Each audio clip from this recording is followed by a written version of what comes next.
Olá, hoje estamos aqui para mais um capítulo da nossa jornada de conhecimento pela Bíblia, a Bíblia contada como uma só história. E nós já estamos quase nos aproximando do fim deste livro magnífico, que traz ensinamentos para todas as áreas da nossa vida. Se é a primeira vez que um vídeo meu chega até você, eu quero me apresentar. Meu nome é Kênia Defante e aqui neste canal eu te ajudo a ler a Bíblia de uma forma simples. Nós estamos numa sequência de leitura da Bíblia, dos principais pontos, dos principais aspectos dessa história, para nos auxiliar em estudos futuros. Então, eu já te convido a curtir, compartilhar, deixar seus comentários e sugestões e não se esquecer de se inscrever neste canal. Ah, e tem uma playlist intitulada A História, onde você pode ter acesso aos vídeos desde o primeiro capítulo. Então, prosseguimos. Hoje é o capítulo 31, Os Últimos Dias do Apóstolo Paulo. Quanto a nós, fomos até o navio e embarcamos para Assos, onde iríamos receber Paulo a bordo. Assim ele tinha determinado, tendo preferido ir a pé. Quando nos encontrou em Assos, nós o recebemos a bordo e prosseguimos até Mitilene. No dia seguinte, navegamos dali e chegamos defronte de Quio. No outro dia, atravessamos para Samos e um dia depois chegamos a Mileto. Paulo tinha decidido não aportar em Éfeso, para não se demorar na província da Ásia, pois estava com pressa de chegar a Jerusalém, se possível, antes do dia de Pentecostes. De Mileto, Paulo mandou chamar os presbíteros da igreja de Éfeso. Quando chegaram, ele lhes disse: Vocês sabem como vivi todo o tempo em que estive com vocês, desde o primeiro dia em que cheguei à província da Ásia. Servi ao Senhor com toda a humildade e com lágrimas, sendo severamente provado pelas conspirações dos judeus. Vocês sabem que não deixei de pregar a vocês nada que fosse proveitoso, mas ensinei tudo publicamente de casa em casa. Testifiquei, tanto a judeus como a gregos, que eles precisam converter-se a Deus com arrependimento e fé em nosso Senhor Jesus Cristo. Agora, compelido pelo Espírito, estou indo para Jerusalém, sem saber o que me acontecerá ali. Só sei que, em todas as cidades, o Espírito Santo me avisa que prisões e sofrimentos me esperam. Todavia, não me importo, nem considero a minha vida de valor algum para mim mesmo, se tão somente puder terminar a corrida e completar o ministério que o Senhor Jesus me confiou, de testemunhar do Evangelho da graça de Deus. Agora sei que nenhum de vocês, entre os quais passei pregando o reino, verá novamente a minha face. Portanto, eu declaro hoje que estou inocente do sangue de todos, pois não deixei de proclamar a vocês toda a vontade de Deus. Cuidem de vocês mesmos e de todo o rebanho sobre o qual o Espírito Santo os designou como bispos, para pastorearem a igreja de Deus, que ele comprou com seu próprio sangue.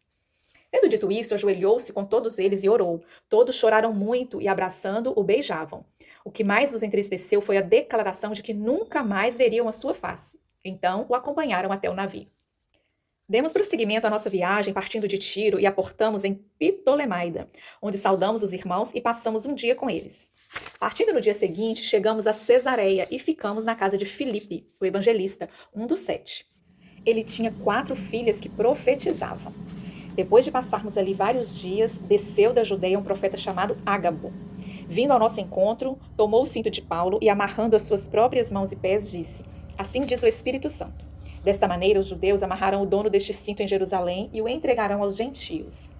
Quando ouvimos isso, nós e o povo dali rogamos a Paulo que não subisse para Jerusalém. Então Paulo respondeu: Por que vocês estão chorando e partindo o meu coração? Estou pronto não apenas para ser amarrado, mas também para morrer em Jerusalém pelo nome do Senhor Jesus. Como não pudemos dissuadi-lo, desistimos e dissemos: Seja feita a vontade do Senhor. Depois disso, preparamo-nos e subimos para Jerusalém.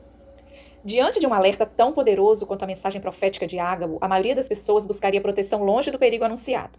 Paulo, no entanto, tinha uma missão e não recuaria. Seu senso de autopreservação baseava-se em Deus somente. Chegando a Jerusalém, foi recebido calorosamente pelos fiéis da região, que ficaram entusiasmados ao ouvirem o que o Senhor havia feito entre os gentios através do seu ministério. Quando ele foi ao templo, seus inimigos reconheceram uma oportunidade. Paulo aproveitou aquela chance para recontar sua história, a de que Jesus estava vivo e havia aparecido para ele uma visão miraculosa na estrada de Damasco. Quando já estavam para terminar os 7 dias, alguns judeus da província da Ásia, vendo Paulo no templo, agitaram toda a multidão e o agarraram, gritando: Israelitas, ajudem-nos! Este é o homem que ensina a todos em toda parte contra o nosso povo, contra a nossa lei e contra este lugar. Além disso, ele fez entrar gregos no templo e profanou este santo lugar. Antes disso, eles haviam visto o efésio Trófimo na cidade com Paulo e julgaram que Paulo o tinha introduzido no templo. Toda a cidade ficou alvoroçada e juntou-se uma multidão. Agarrando Paulo, arrastaram-no para fora do templo e imediatamente as portas foram fechadas. Tentando eles matá-lo, chegaram notícias ao comandante das tropas romanas de que toda a cidade de Jerusalém estava em tumulto. Ele reuniu imediatamente alguns oficiais e soldados, e com eles correu para o meio da multidão. Quando viram o comandante e os soldados, pararam de espancar Paulo. O comandante chegou, prendeu e ordenou que ele fosse amarrado com 2 correntes. Então perguntou quem era ele e o que tinha feito. Alguns da multidão gritavam uma coisa, outros gritavam outra. Não conseguindo saber ao certo o que havia acontecido por causa do tumulto, o comandante ordenou que Paulo fosse levado para a fortaleza. Quando chegou às escadas, a violência do povo era tão grande que ele precisou ser carregado pelos soldados. A multidão que o seguia continuava gritando: "Acaba com ele!" Quando os soldados estavam para introduzir Paulo na fortaleza, ele perguntou ao comandante: "Posso dizer-te algo? Você fala grego?" Então o comandante lhe perguntou: "Não é você o egípcio que iniciou uma revolta e há algum tempo levou 4.000 assassinos para o deserto?" Paulo respondeu: "Não, eu sou judeu, cidadão de Tarso, cidade importante da Cilícia. Permite-me falar ao povo." Tendo recebido permissão do comandante, Paulo levantou-se na escadaria e fez sinal à multidão. Quando todos fizeram silêncio, dirigiu-se a eles em aramaico: "Irmãos e pais, ouçam agora a minha defesa." Quando a multidão ouviu que Paulo falava em aramaico, ficaram em absoluto silêncio. Então Paulo disse: "Sou judeu, nascido de Tarso da Cilícia, mas criado nesta cidade. Fui instruído rigorosamente por Gamaliel na lei de nossos antepassados, sendo tão zeloso por Deus quanto qualquer um de vocês hoje. Persegui os seguidores deste caminho até a morte, prendendo tanto homens como mulheres e lançando-os na prisão, como podem testemunhar o sumo sacerdote e todo o sinédrio. Deles cheguei a obter cartas para seus irmãos em Damasco e fui até lá, a fim de trazer essas pessoas a Jerusalém como prisioneiras para serem punidas. Por volta do meio-dia, eu me aproximava de Damasco, quando de repente uma luz vinda do céu brilhou ao meu redor. Caí por terra e ouvi uma voz que me dizia: "Saulo, Saulo, por que você está me perseguindo?" Então perguntei: "Quem és tu, Senhor?" E ele respondeu: "Eu sou Jesus, o Nazareno, a quem você persegue." Os que me acompanhavam viram a luz, mas não entenderam a voz daquele que falava comigo. Assim perguntei: "O que devo fazer, Senhor?" E o Senhor me disse: "Levanta-se, entra em Damasco, onde lhe será dito o que você deve fazer." Os que estavam comigo me levaram pela mão até Damasco, porque o resplendor da luz me deixara cego. Um homem chamado Ananias, fiel seguidor da lei e muito respeitado por todos os judeus que ali viviam, veio ver-me e, pondo-se junto a mim, disse: "Irmão Saulo, recupere a sua visão." Naquele mesmo instante, eu pude vê-lo. Então ele disse: "O Deus dos nossos antepassados o escolheu para conhecer a sua verdade, ver o justo e ouvir as palavras da sua boca. Você será testemunha dele a todos os homens daquilo que viu e ouviu. E agora, o que está esperando? Levanta-se, seja batizado e lave os seus pecados, invocando o nome dele." Quando voltei a Jerusalém, estava eu a orar no templo. Caí em êxtase e vi o Senhor que me dizia: "Depressa, saia de Jerusalém imediatamente, pois não aceitarão seu testemunho a meu respeito." E eu respondi: "Senhor, estes homens sabem que eu ia de uma sinagoga a outra, a fim de prender e açoitar os que creem em ti. E quando foi derramado o sangue da tua testemunha Estevão, eu estava lá, dando minha aprovação e cuidando das roupas dos que o matavam." Então o Senhor me disse: "Vá, eu o enviarei para longe, aos gentios." A multidão ouvia Paulo até que ele disse isso. Então todos levantaram a voz e gritaram: "Tira este homem da face da terra, ele não merece viver." Estando eles gritando, tirando suas roupas e lançando poeira para o ar, o comandante ordenou que Paulo fosse levado à fortaleza e fosse açoitado e interrogado, para saber por que o povo gritava daquela forma contra ele. Enquanto o amarravam a fim de açoitá-lo, Paulo disse ao centurião que ali estava: "Vocês têm o direito de açoitar um cidadão romano sem que ele tenha sido condenado?" Ao ouvir isso, o centurião foi prevenir o comandante: "Que vais fazer? Este homem é também cidadão romano." O comandante dirigiu-se a Paulo e perguntou: "Diga-me, você é cidadão romano?" E ele respondeu: "Sim, eu sou." Então o comandante disse: "Eu precisei pagar um elevado preço por minha cidadania." Respondeu Paulo: "Eu a tenho por direito de nascimento." Os que iam interrogá-lo retiraram-se imediatamente. O próprio comandante ficou alarmado ao saber que havia prendido um cidadão romano. No dia seguinte, visto que o comandante queria descobrir exatamente por que Paulo estava sendo acusado pelos judeus, libertou e ordenou que se reunissem os chefes dos sacerdotes e todo o sinédrio. Então, trazendo Paulo, apresentou-o a eles. Paulo, fixando os olhos no sinédrio, disse: "Meus irmãos, eu tenho cumprido meu dever para com Deus com toda a boa consciência até o dia de hoje." Diante disso, o sumo sacerdote Ananias deu ordem aos que estavam perto de Paulo para que lhe batessem na boca. Então Paulo lhe disse: "Deus te ferirá, parede branqueada." Estás aí sentado para me julgar conforme a lei, mas contra a lei me mandas ferir? Os que estavam perto de Paulo disseram: Você ousa insultar o sumo sacerdote de Deus? Paulo respondeu: Irmãos, eu não sabia que ele era o sumo sacerdote, pois está escrito: Não fale mal de uma autoridade do seu povo. Então Paulo, sabendo que alguns deles eram saduceus e outros fariseus, bradou no sinédrio: Irmãos, sou fariseu, filho de fariseu. Estou sendo julgado por causa da minha esperança na ressurreição dos mortos. Dizendo isso, surgiu uma violenta discussão entre os fariseus e os saduceus, e a assembleia ficou dividida. Isso porque os saduceus dizem que não há ressurreição, nem anjos, nem espíritos, mas os fariseus admitem todas essas coisas. Houve um grande alvoroço, e alguns dos mestres da lei que eram fariseus, se levantaram e começaram a discutir intensamente, dizendo: Não encontramos nada de errado neste homem. Quem sabe se algum espírito ou anjo falou com ele? A discussão tornou-se tão violenta que o comandante teve medo de que Paulo fosse despedaçado por eles. Então, ordenou que as tropas descessem e o retirassem à força do meio deles, levando-o para a fortaleza. Na noite seguinte, o Senhor, pondo-se ao lado de Paulo, disse: Coragem! Assim como você testemunhou a meu respeito em Jerusalém, deverá testemunhar também em Roma. Na manhã seguinte, os judeus tramaram uma conspiração e juraram solenemente que não comeriam nem beberiam enquanto não matassem Paulo. Mais de 40 homens estavam envolvidos nessa conspiração. E dirigindo-se aos chefes dos sacerdotes e aos líderes dos judeus, disseram: Juramos solenemente sob maldição que não comeremos nada enquanto não matarmos Paulo.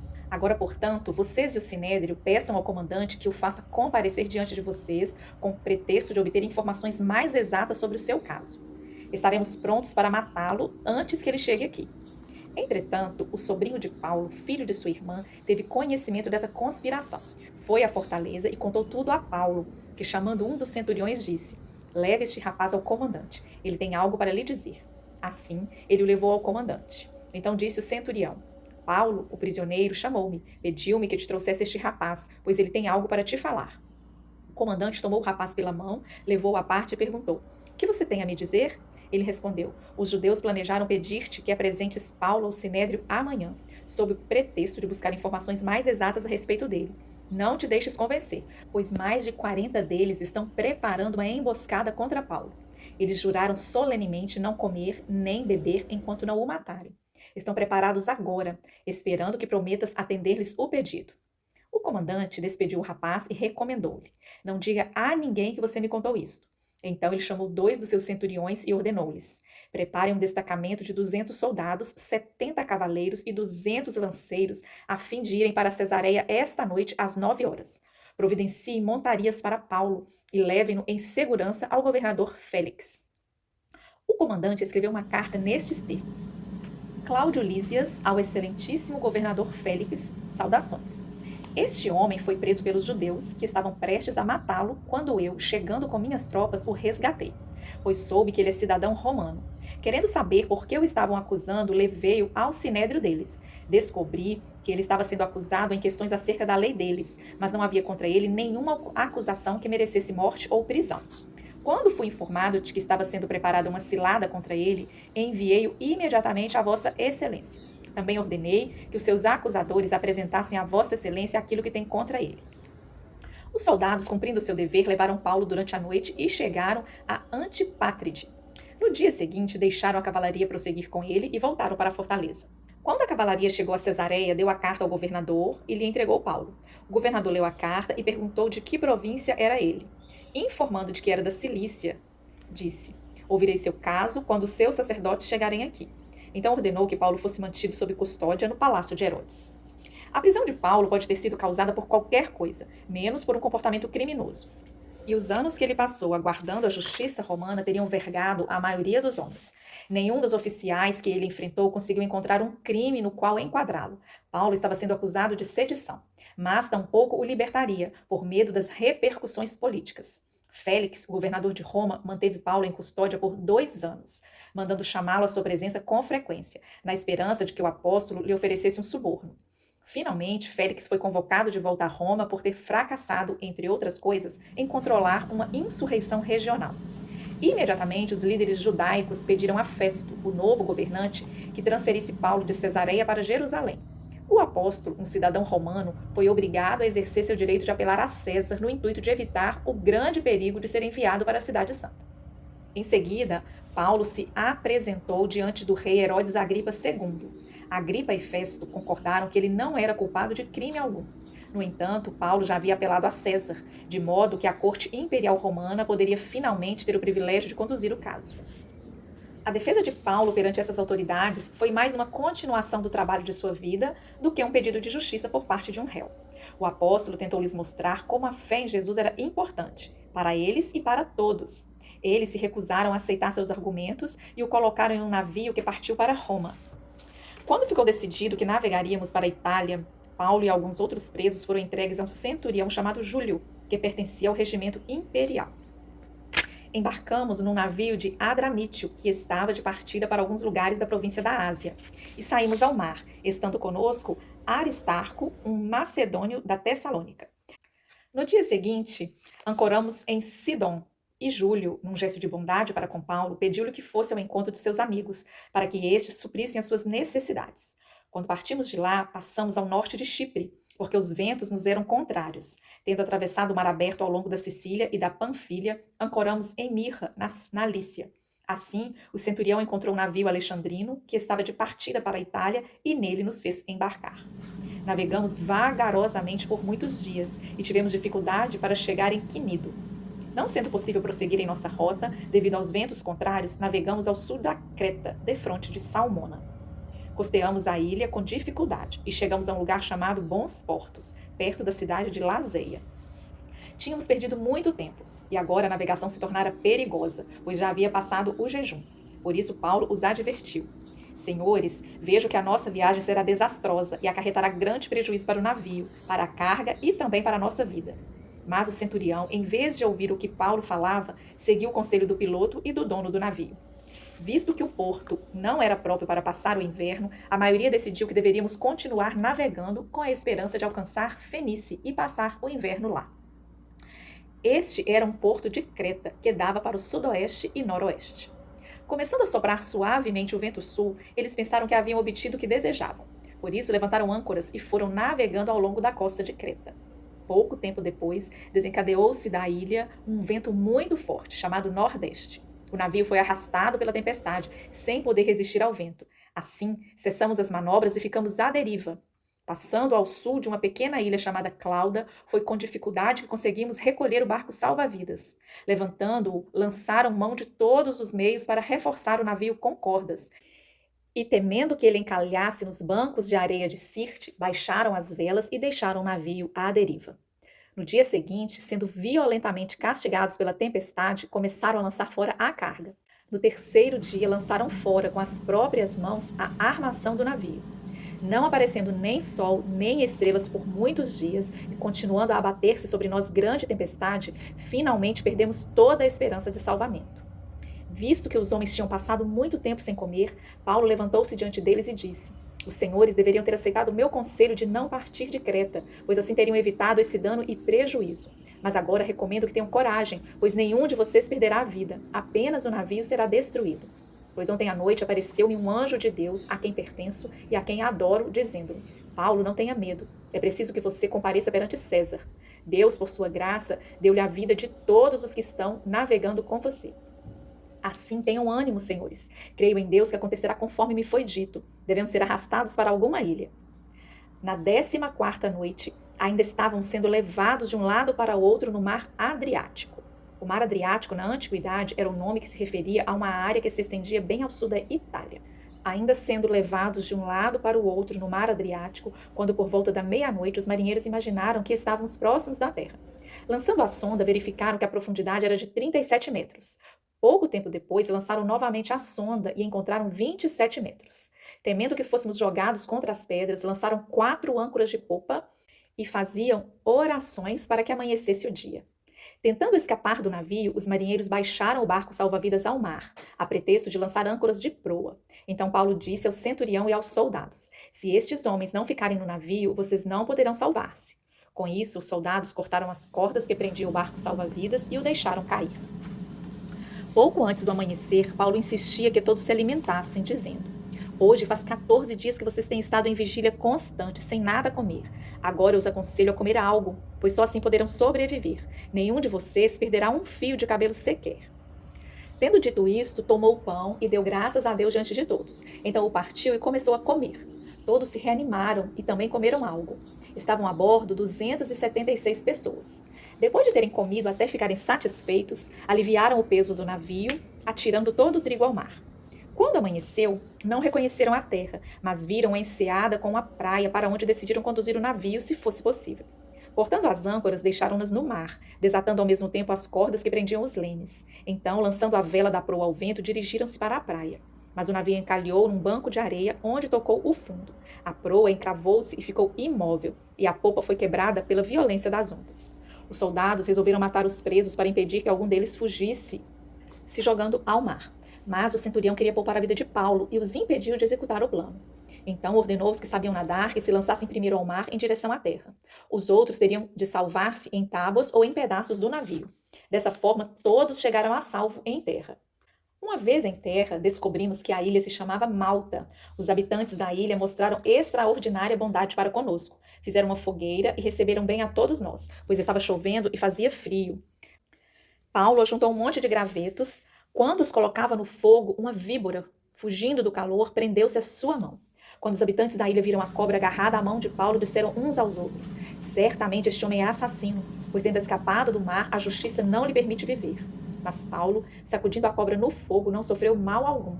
Eles, porém, esperavam que ele começasse a inchar ou que caísse morto de repente.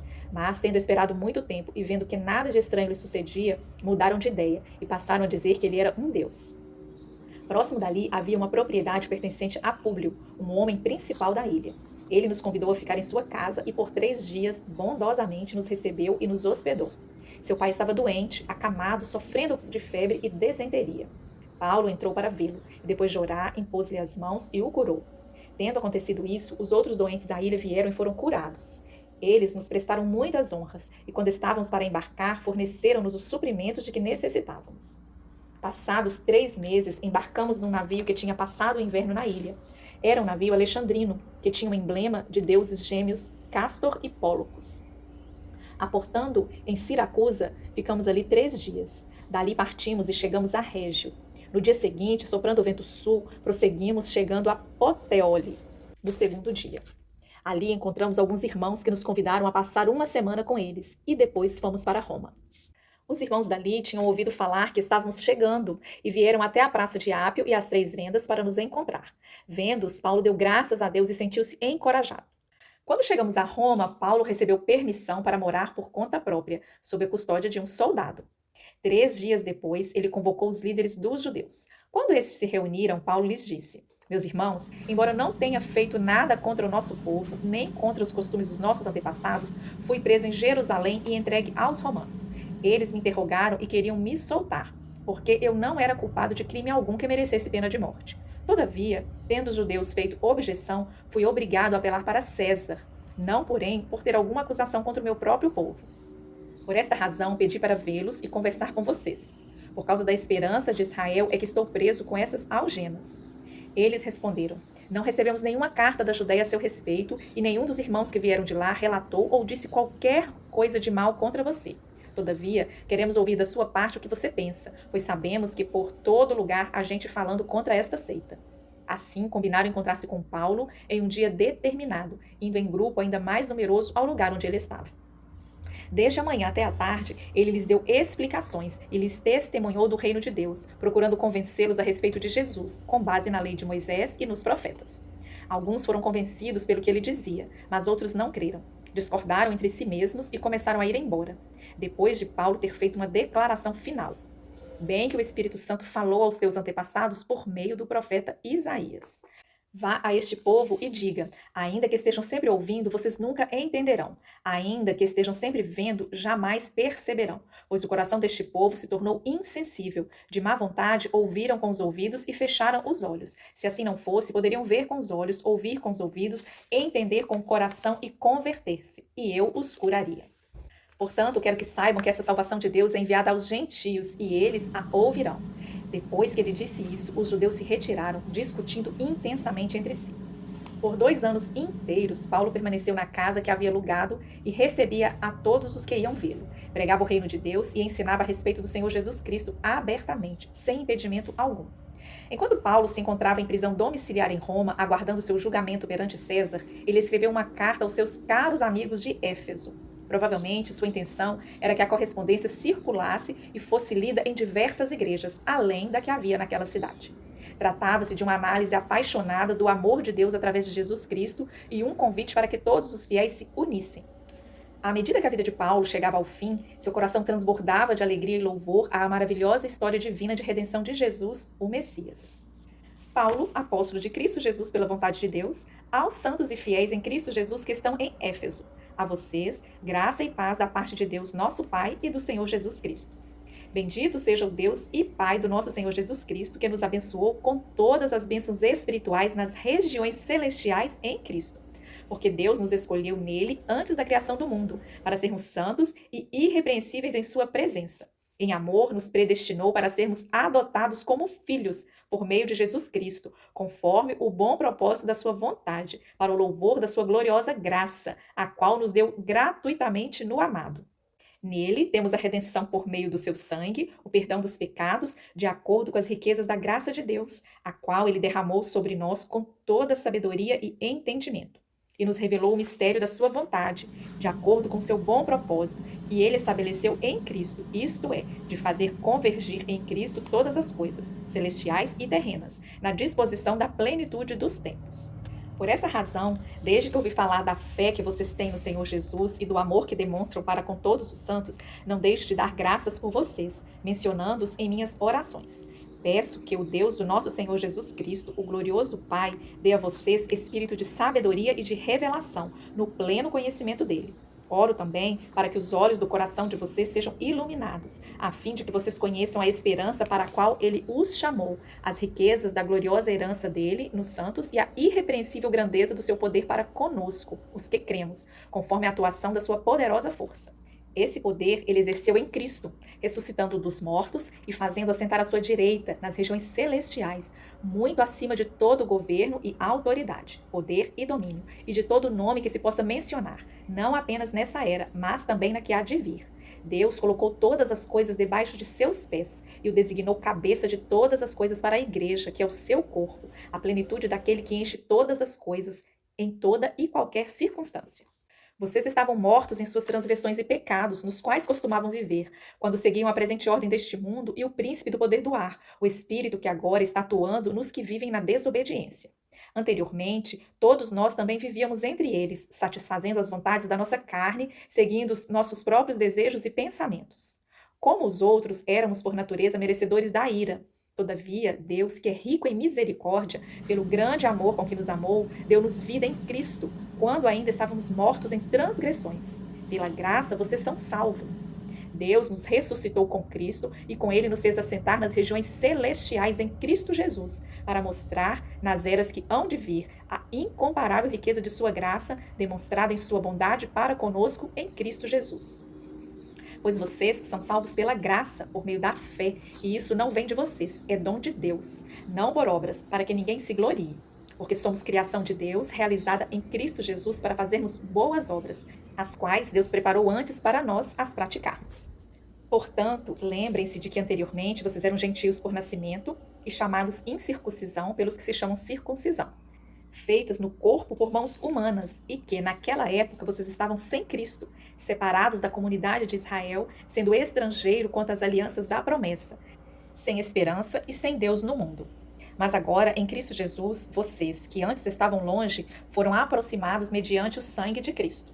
Pois ele é a nossa paz, o qual de ambos fez um e destruiu a barreira, o muro de inimizade, anulando em seu corpo a lei dos mandamentos expressa em ordenanças. O objetivo dele era criar em si mesmo, dos dois, um novo homem, fazendo a paz e reconciliar com Deus os dois em um corpo, por meio da cruz, pela qual ele destruiu a inimizade. Ele veio e anunciou paz a vocês que estavam longe e paz aos que estavam perto, pois por meio dele, tanto nós como vocês temos acesso ao Pai por um só Espírito. Portanto, vocês já não são estrangeiros nem forasteiros, mas cidadãos dos santos e membros da família de Deus, edificados sobre o fundamento dos apóstolos e dos profetas, tendo Jesus Cristo como pedra angular, no qual todo edifício é ajustado e cresce para tornar-se um santuário santo no Senhor. Nele vocês também estão sendo edificados juntos, para se tornarem morada de Deus por seu Espírito. Por esta razão, ajoelho-me diante do Pai, do qual recebe o nome toda a família nos céus e na terra. Oro para que, com as suas gloriosas riquezas, ele os fortaleça no íntimo do seu ser com poder, por meio do seu Espírito, para que Cristo habite no coração de vocês mediante a fé. E oro para que, estando arraigados e alicerçados em amor, vocês possam, juntamente com todos os santos, compreender a largura, o comprimento, a altura e a profundidade, e conhecer o amor de Cristo, que excede todo conhecimento, para que vocês sejam cheios de toda a plenitude de Deus. Àquele que é capaz de fazer infinitamente mais do que tudo o que pedimos ou pensamos, de acordo com o poder que atua em nós. A ele seja a glória na igreja e em Cristo Jesus por todas as gerações, para todos sempre. Amém. Como prisioneiro no Senhor, rogo-los que vivam de maneira digna da vocação que receberam. Sejam completamente humildes e dóceis, e sejam pacientes, suportando uns aos outros com amor. Façam todo o esforço para conservar a unidade do Espírito pelo vínculo da paz. Há um só corpo e um só Espírito, assim como a esperança para a qual vocês foram chamados é uma só. Há um só Senhor, uma só fé, um só batismo, um só Deus e Pai de todos, que é sobre todos, por meio de todos e em todos. Sujeitem-se uns aos outros por temor a Cristo. Mulheres, sujeite-se cada uma a seu marido, como o Senhor, pois o marido é o cabeça da mulher, como também Cristo é o cabeça da igreja, que é o seu corpo, no qual ele é o Salvador. Assim como a igreja está sujeita a Cristo, também as mulheres estejam em tudo sujeitas aos seus maridos. Maridos, ame cada um a sua mulher, assim como Cristo amou a igreja e entregou-se por ela para santificá-la, tendo-a purificado pelo lavar da água mediante a palavra, e para apresentá-la a si mesmo como igreja gloriosa, sem mancha nem ruga ou coisa semelhante, mas santa e inculpável. Da mesma forma, os maridos devem amar cada um a sua mulher com seu próprio corpo. Quem ama sua mulher, ama a si mesmo. Além do mais, ninguém jamais odiou o seu próprio corpo. Antes o alimenta e dele cuida, como também Cristo faz com a igreja, pois somos membros do seu corpo. Por essa razão, o homem deixará pai e mãe e se unirá à sua mulher. Os dois se tornarão uma só carne. Este é o mistério profundo. Refiro-me, porém, a Cristo e à igreja. Portanto, cada um de vocês também ame sua mulher como a você mesmo, e a mulher trate o marido com todo respeito. Filhos, obedeçam a seus pais no Senhor, pois isso é justo. Honra teu pai e tua mãe. Este é o primeiro mandamento com promessa, para que tudo te corra bem e tenhas longa vida sobre a terra. Pais, não irritem seus filhos, antes criem-nos segundo a instrução e o conselho do Senhor. Paz seja com os irmãos e amor com fé da parte de Deus Pai e do Senhor Jesus Cristo. A graça seja com todos os que amam a nosso Senhor Jesus Cristo com amor incorruptível. Aparentemente, Paulo foi libertado de sua prisão domiciliar em Roma em 62 d.C. e embarcou em sua última viagem missionária à Ásia Menor, incluindo também Creta, Grécia e talvez Espanha. Foi novamente encarcerado em Roma, porém dessa vez definhou em uma masmorra fria, acorrentado como um criminoso comum. Paulo foi martirizado durante o reinado do imperador Nero em 67 ou 68 d.C. Nos seus dias finais, escreveu uma última correspondência, uma carta pessoal para Timóteo, seu colega de trabalho e filho na fé. Para diferenciá-la da sua missiva anterior ao amigo, esta é conhecida como a segunda epístola a Timóteo no Novo Testamento. Nela, o apóstolo querido por todos derrama seu coração numa mistura de solidão, fé tenaz e preocupação com seus companheiros de fé durante o período da perseguição na Roma de Nero. Paulo, apóstolo de Cristo Jesus pela vontade de Deus, segundo a promessa da vida que está em Cristo Jesus, a Timóteo, meu amado filho, graça, misericórdia e paz da parte de Deus Pai e de Cristo Jesus, nosso Senhor. Dou graças a Deus, a quem sirvo com a consciência limpa, como o serviram os meus antepassados, ao lembrar-me constantemente de você dia e noite em minhas orações. Lembro-me das suas lágrimas e desejo muito vê-lo, para que a minha alegria seja completa. Recordo-me da sua fé não fingida, que primeiro habitou em sua avó Loide e em sua mãe Eunice, e estou convencido de que também habita em você. Portanto, não se envergonhe de testemunhar do Senhor, nem de mim, que sou prisioneiro dele. Mas suporte comigo os meus sofrimentos pelo Evangelho, segundo o poder de Deus, que nos salvou e nos chamou com uma santa convocação, não em virtude das nossas obras, mas por causa da sua própria determinação e graça. Essa graça nos foi dada em Cristo Jesus desde os tempos eternos, sendo agora revelada pela manifestação do nosso Salvador, Cristo Jesus. Ele tornou inoperante a morte e trouxe à luz a vida e a imortalidade por meio do Evangelho. Desse Evangelho, eu fui constituído pregador, apóstolo e mestre. Por essa causa também sofro, mas eu não me envergonho, porque sei em quem tenho crido e estou bem certo de que Ele é poderoso para guardar o que lhe é fiel até aquele dia. Portanto, você, meu filho, fortifique-se na graça que há em Cristo Jesus. E as palavras que me ouviu dizer na presença de muitas testemunhas, confie-as a homens fiéis que sejam também capazes de ensiná-las a outros. Suporte comigo os meus sofrimentos, como bom soldado de Cristo Jesus. Nenhum soldado se deixa envolver pelos negócios da vida civil, já que deseja agradar aquele que o alistou. Semelhantemente, nenhum atleta é coroado como vencedor se não competir de acordo com as regras. O lavrador que trabalha arduamente deve ser o primeiro a participar dos frutos da colheita. Reflita no que estou dizendo, pois o Senhor dará a você entendimento em tudo. Lembre-se de Jesus Cristo, ressuscitado dos mortos, descendente de Davi, conforme o meu evangelho, pelo qual sofro e até estou preso como criminoso. Contudo, a palavra de Deus não está presa. Mas você tem seguido de perto o meu ensino, a minha conduta, o meu propósito, a minha fé, a minha paciência, o meu amor, a minha perseverança, as minhas perseguições e os sofrimentos que enfrentei. Coisas que me aconteceram em Antioquia, Icônio e Listra. Quanta perseguição suportei. Mas de todas essas coisas o Senhor me livrou. De fato, todos os que desejam viver piedosamente em Cristo Jesus serão perseguidos. Contudo, os perversos e impostores irão de mal a pior, enganando e sendo enganados. Quanto a você, porém, permaneça nas coisas que aprendeu e das quais tem convicção, pois você sabe de quem o aprendeu. Porque desde criança você conhece as sagradas letras, que são capazes de torná-lo sábio para a salvação mediante a fé em Cristo Jesus. Toda a Escritura é inspirada por Deus e útil para o ensino, para a repreensão, para a correção, para a instrução na justiça, para que o homem de Deus seja apto e plenamente preparado para toda boa obra. Eu já estou sendo derramado como oferta de bebida. Está próximo o tempo da minha partida. Combati o bom combate, terminei a corrida, guardei a fé. Agora me está reservada a coroa da justiça, que o Senhor, justo juiz, me dará naquele dia, e não somente a mim, mas também a todos os que amam a sua vinda. Procure vir logo ao meu encontro, pois Demas, amando este mundo, abandonou-me e foi para Tessalônica.